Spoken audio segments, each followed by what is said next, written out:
Make some noise, y'all, for Maya!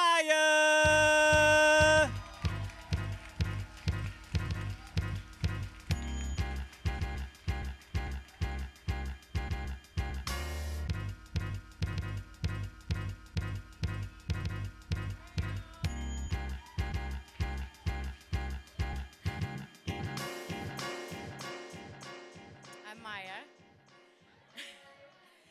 This poem is called Dear Poetry, and it's for every creator whose art has saved them at some point in their life. Dear Poetry, they say some things are better left unsaid.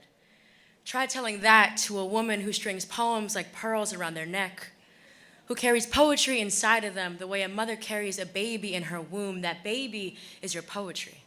You hold it close to your chest and you rock.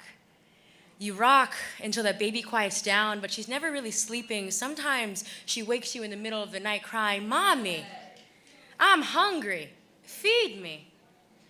You act like you don't hear her, but the cries grow louder. "Mommy, I'm your baby. You've got to feed me." You know that she is right, so you open up your sleeping imagination and you write. We have heard a lot of poetry. There are stories scooped from the hearts of poets young and old like ice cream, stories frozen in sorrow, dripping in vulnerability. They seep into our own hearts and they melt us. But dear poetry, you and I have melted together.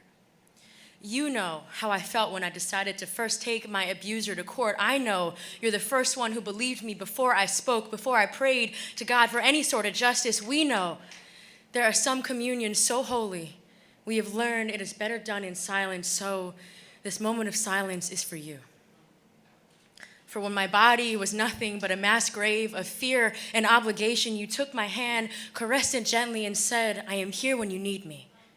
Speak only when you are ready. I will keep your screams and cries safe inside of your journals. I see you. Even when you say or write nothing, I believe you. I believe that it happened. I believe that you hate him. I believe that you're tired of these poems. I believe you don't want to face him. I believe that sometimes you are still confused about forgiveness and justice.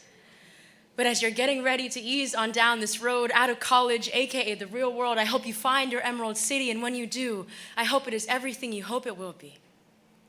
But if you ever should lose your way, Dorothy, remember just to click your heels together 3 times and say, "There's no place like poetry. There's no place like poetry. There's no place like poetry because there is poetry in every place." And we've heard you spit it in the classroom, in the bar room, in the rec room, and I know you will spit it in that courtroom because like Prometheus, you've had the courage to steal fire from the gods so you can place it into all young, old, and impassioned hearts. You are the poet of my ancient heart.